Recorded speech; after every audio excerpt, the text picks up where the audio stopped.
I believe Celebi Aviation, which is a ground handling company, is planning to focus on technology-led expansion for its warehousing and cargo services with the intention of fully recovering its ground handling business. Specifically, over the last 2 years, the company said that it has dedicated its energy towards investment in technology and digitizing the workspace. So what are some steps that it has taken in this direction? Before I go to the specific point, just to give you an idea, Celebi so far has spent or invested almost $220 million in India.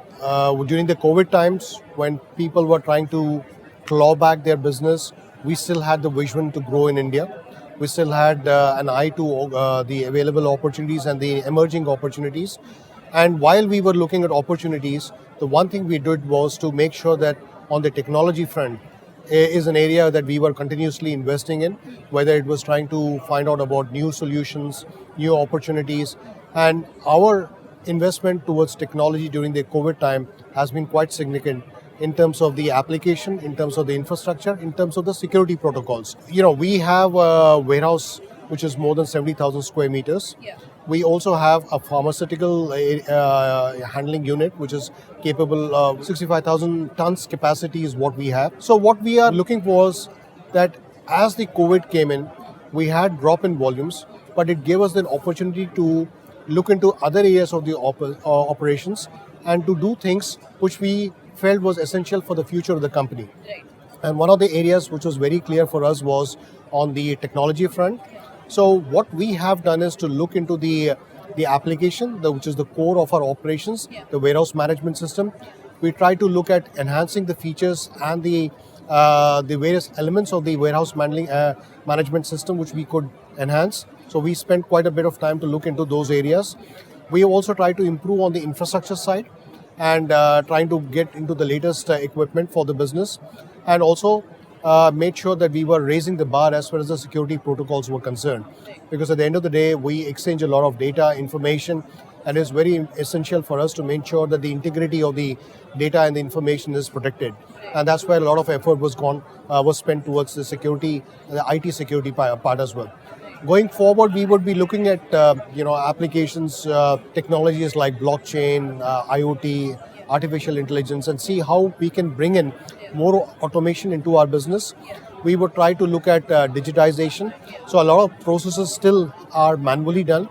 It would be our effort to see how much of that we could convert into digitization. So a lot of effort would be to enhance the operations by leveraging on the new technology platforms which are going to be available, which will be available in the future. And the one thing which we would be focusing and working would be to promote cargo community system. So while we have our own system, we integrate, we talk to the airport system, we talk to the authority system, but we would try to take it beyond and see how we can integrate with the rest of the cargo community and to have seamless exchange of information, flow of information between the various stakeholders in the cargo community. Right. So that's an area that we would also be focusing in. And we do realize it's not something that is being spoken widely in the industry, but we do also realize that technology is going to be the thing which will enable our operations, streamline our processes, and add value to what we bring to the overall business and to the overall operations. And this will be something which will be important for our customers and for the community as a whole, cargo community as a whole. So we would be focusing a lot on the infrastructure, on the cargo infrastructure. We would be looking at improving our processes. We would be trying to leverage technology which is available, and we will make sure that our staff are going to be trained on a continuous basis to be able to use the tools which are going to be available to them in the future. Any of these new technologies that will be deployed this year, any of them? Warehousing system is already in place. Yeah, one of the things which we did recently was ESD, which is called the Electronic Shippers Declaration, Security Declaration. So what used to happen is whenever cargo is brought in, there is a security declaration which has to be filled. And this is to be filled by the agent before they hand over the cargo, which has a series of questions. It's like a checklist which confirms that they are adhering to the regulatory security protocols. So this used to happen in paper, and that was something which was received, and this was something which was shared with our airline customers for documentary reasons.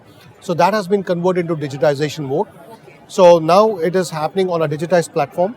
So a lot of paperwork has been reduced, and This is a little contribution towards sustainability. This is also a contribution to have as little information as possible in a paper-bound manner and trying to digitize as much as possible. One other thing which we have done, we have spent quite a bit of our effort and energy is on the training side. So we have Celebi Training Academy, and Training Academy is something which is now recognized by IATA, and a lot of our training modules are now done on a digital platform. So a lot of training is happening on and this is a more interactive way. So instead of employees going to classroom trainings and interacting with tutors, we have it on our online platform. It's also accepted by our airline customers. It's recognized by IATA. There are modules which cover different elements of the business and operations. And what also is important is that this can be done at any point of time from any location. And the records are, there is a training, there is a test, and these records are maintained, and these are also records that we are able to demonstrate during our audit with an airline and with the regulatory authorities that our employees have gone through certain modules of the training, and they are in a position to be able to go through a certain checklist, a certain training, a certain test, and thereafter the certification is something which is available on digital platform for people to also go through. And this becomes a permanent record, which is there against the employee's profile to suggest which employee has done what kind of trainings at what point of time and what is the validation of those certificates. So a lot of emphasis on the training front is also trying to leverage and use technology. And that's helping us a lot because we see a lot many more trainings are happening on a regular basis because it's much more easier and it's much more user friendly. And rather than having to spend too much on resources, we're able to do this in a much more interactive and a much more faster manner. What can you tell us about the growth and demand created by the e-commerce, pharma and perishable segments? Are you witnessing a surge in these segments in the last 2 years? How are you catering to this growth, and what kind of augmentation has taken place at Celebi Delhi to cater to this kind of demand? Especially e-commerce has been pushing volumes quite a bit. So the thing about e-commerce is, everybody talks about e-commerce growing. The one thing which is definitely a fact is during the COVID times, a lot of the supply chain was supported by e-commerce platforms. Traditional way of shopping was fairly well managed or fairly well substituted by e-commerce, and people got used to it, as a result of which there was a huge boost to the e-commerce trade, and this is going to continue. And we believe that e-commerce will continue to grow at the rate of 20 to 25% in the coming years, and that's a phenomenal growth. The only thing about e-commerce is it's somewhere blended as normal cargo. So we don't per se have a separate product as e-commerce, but we know e-commerce products or cargo is moving in. So it gets consolidated with, and it moves as consolidated volumes. So as of now, while we know that a lot of e-commerce volumes are going through, but we don't have a dedicated product as e-commerce. But what we are mindful of the fact is that e-commerce as a product requires a different handling in terms of speed, in terms of efficiency, in terms of clear data transparency. So we are working towards making sure that we have all these enablers to ensure that our e-commerce customers get the comfort when they're dealing with us. As I mentioned last time also the e-commerce meet, that we are looking at a critical component of the supply chain when it comes to air cargo transportation. So e-commerce volumes do all the work on the surface. They bring the cargo to the city side. That's where we pick it up, and we become the enablers to accept the cargo and make it airworthy to be transported on airplanes. So most of the times we are the last leg of the journey before it gets onto a plane. So we have to make sure that we are working with the same speed and efficiency as they used to in other parts of the transportation sector. So therefore, it is important for us to make sure that we are managing their expectations in terms of speed and efficiency and data transparency in a very seamless manner. So what we are doing is to make sure that we have the right infrastructure, we have the right IT systems to be able to manage this product well. And that's where our hope is when the volumes come in, we should be in a good position to handle them.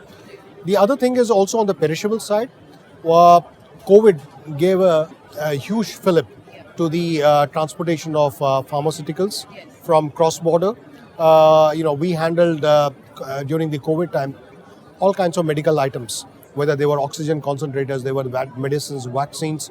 So especially last year during the phase 2, we handled more than 100 flights, where almost 2,500 of relief material, relief material was handled by us. This is the second wave. This is the second wave. Because the first wave, the vaccines were not there. They were being delivered. So vaccines started happening towards the end or the first half of the 2021, which was the second year of COVID. And that when the second phase came in, people were already getting vaccinated, a lot of vaccines moving back and forth.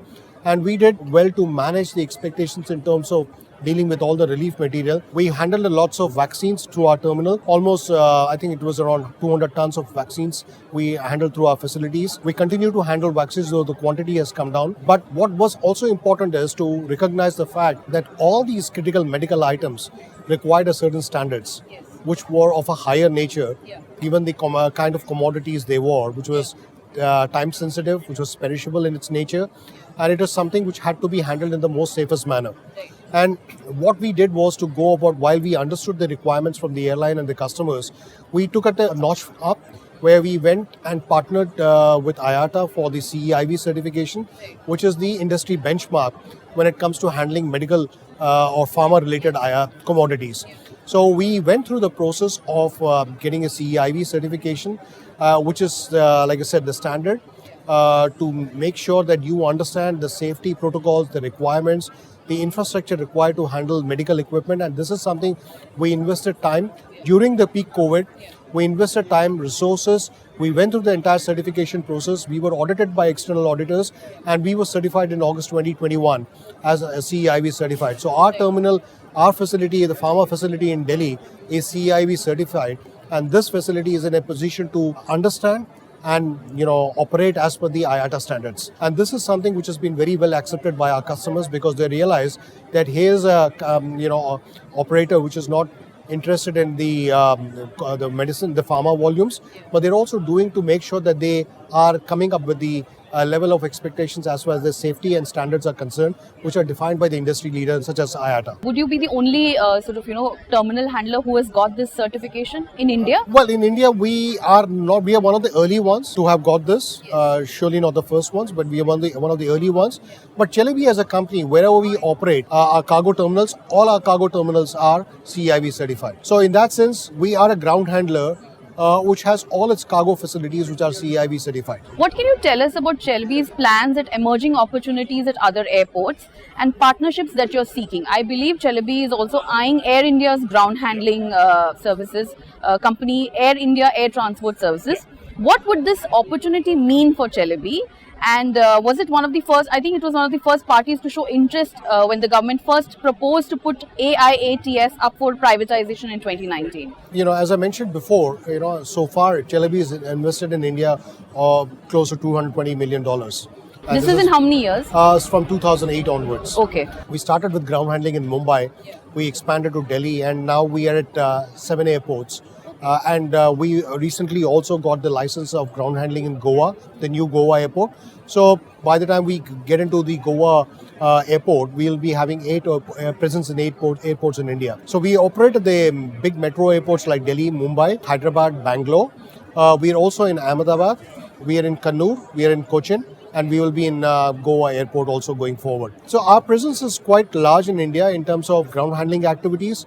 We're the largest cargo terminal operator in Delhi with almost 500,000 tons of cargo handling, and we have the capacity to grow more. We can easily handle up to a million tons as and when the volumes grow, and we have plans to expand our capacity depending on the demand and the growth in the volumes.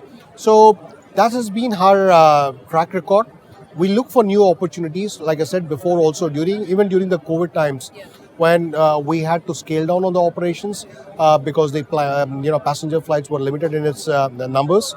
But we had a lot of cargo operations, including the P2C flights, the freighters, the scheduled, the non-scheduled, and our cargo business did reasonably well to compensate for our drop in numbers on the ground handling side, but things are picking up. And even during these times, we were looking at opportunities. So in recent times, we got the license in Bangalore for bridge-mounted equipment. That's a license we got in Bangalore last September. We also got a license in Ahmedabad Airport. The Goa Airport, as I mentioned before, was a recent win for us, which will get operationalized in a year's time. So what I'm saying is that while COVID happened, a lot of people were cutting down on their growth plans and trying to consolidate. We were looking at new opportunities, and we were looking at showing our interest in participating and also winning licenses. So that interest or that zeal to grow business in India continues. It continued during from 2008. It was there in COVID times, and it continues to go to happen for the future. So as far as the specific question on Air India is concerned, we were one of the first parties to show interest back in 2019 when the topic came up.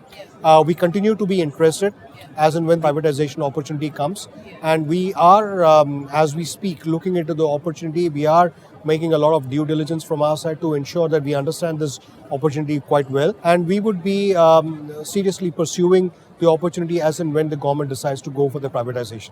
What, if you had to give a number, your ground handling capabilities, what would be the growth that you achieved or you plan to, or you forecast to achieve this year? I wouldn't know the specific numbers, but like I said, we started with one station. We are now operating at 6 stations. The 7th one, Ahmedabad, will happen soon, and then comes Goa. And we've expanded into the BME area, so we also have a license to do BME operations in Mumbai. There's one, we work in partnership in Delhi, and we have the exclusive license in Bangalore to do the BME operations. So as and when the opportunities come, we go up, and because of the COVID situation, the numbers will not be really giving you a justified growth pattern, because there was a dip in the numbers. So we'll have to take that as an aberration. But in general, we've been steadily growing our business operations on the ground handling side, and cargo has also been a typical growth story for us. And we are very hopeful that going forward, both on the ground handling side and the cargo side, there will continue to be an average growth, which would be close to the 8-9% or even more, depending how the volumes grow up. One of the things which we have to be also mindful on the cargo side is the recently announced statement by the government, where they are looking at targeting a growth of almost 13.5% on the cargo side. So trying to move from 3.3 million tons, which the country handles, to going up to almost 10 million tons. And this is all between a span of 8 years, from between now and 2013. That's what the ambitious target the government has got. So we are looking at a growth of 13.5% compared to around 9% that currently happens. This is quite challenging, but it is possible if all the various stakeholders of the industry are going to come together. And I think that's where the government is contributing its bit, not just to set up a policy or a vision document, but trying to get the various stakeholders together, trying to understand what are the issues faced by the industry and how the government can be an enabler to clear some of the regulatory and policy related issues which would help the industry as a whole. There are also plans by the government to invest almost 98,000 crores. We just heard an announcement from the minister that he wants to set up that kind of an investment on the airport side. A lot of privatization is expected to happen. 33 new domestic cargo terminals are supposed to come in. And there is a general feeling of not just growing the volumes on the tier 1 cities, but also trying the growth onto the tier 2 and tier 3 cities. So this is going to be a very well-rounded growth across the country, and that should help to come up with a lot many more initiatives. And if that kind of growth happens, that is an area where we will definitely be interested to participate in and make sure that we are also part of the growth story. Would you have any number of how many COVID-19 vaccine shipments, PPE and other coronavirus gear like PPE, etc. have been handled by the cargo terminal during the pandemic in the last 2 years? Yeah, so I can say that especially last year, when we had phase 2 of COVID, which was quite serious. We had a lot of operations on scheduled, non-scheduled flight. So we managed to, during that phase of 3 to 4 months, I would say 2 months, typically between April and May, those are the 2 critical months. We did almost 2,500 tons of COVID relief material. And this was coming on scheduled flights, non-scheduled flights. This was coming from all parts of the world, also from donor countries which were trying to support the country to deal with the COVID challenges. As I said before, also in terms of vaccines, we did almost 150 tons of just vaccine, besides the other medical and pharma related. So we did a lot of oxygen concentrators, oxygen cylinders. There were some mini oxygen plants also which came airlifted on special flights. A lot of PPE material which was imported. And by the time the phase 2 happened, a lot of it was being produced in the country. That's the overall kind of numbers. So we handled almost 69 special COVID relief flights in our terminal. and we were therefore able to support, because Delhi was a hub of all the relief material that was coming and then being distributed across the country. So we were able to handle the airside operations, the terminal operations, and also being able to effectively deliver on the city side in a very time-bound manner. And this was all possible because of the participation of the various state agencies, the government bodies, and also the regulators who were supportive of the issue, and they were facilitating the movement of COVID relief material. So it was quite a significant achievement.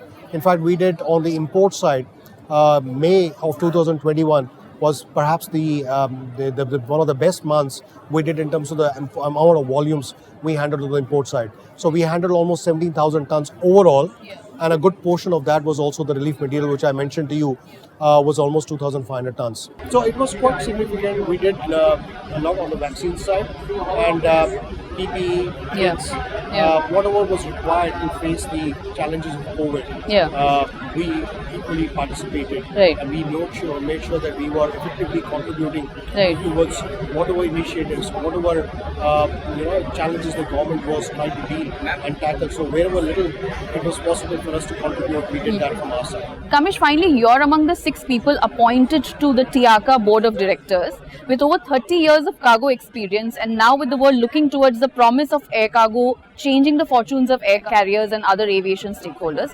How do you see this role, and what do you plan to bring to the table with this new role and during your stint? First of all, I would like to say it's a huge honor to be part of the TIACA board, and I'm thankful for Celebi for having nominated me to represent the organization and also represent our business here and the network that we have on the cargo side. In that sense, I feel humbled and very honored that I'm going to be part of the TIACA board, and there will be other board members from across the world who will be contributing their bit. So not only would I be able to contribute my experience and my understanding of the business, but I would also be able to gain a lot. So in terms of TIACA's vision of trying to bring the industry together, to make it safe, to make it profitable, to have a unified industry, trying to also leverage technology and be on a sustainable mode, and also do something on the social front. So these are the key items that TIACA thinks of, has in its vision for the air cargo community. So it is something that I hold very close to my heart in terms of the key issues that TIACA has picked up, and it's something that I feel very comfortable to work with. And to that extent, what I would be doing is to bring my experience and understanding of the issues, especially from this part of the world, because a lot of things, as we discussed earlier, is going to happen in India in the years ahead, especially on the cargo side. And it will be my endeavor to pick up issues that are relevant to our part of the business, bring it across on the international forum, and similarly whatever issues are being dealt on the international scale, and see how that can be applied in operations here. I'm also a member of a couple of trade bodies in India, so try to act as a link between the good international practices which is going to be applied in different parts of the world, and see how we could use that in our country, and similarly the issues relating to our country can be also exchanged.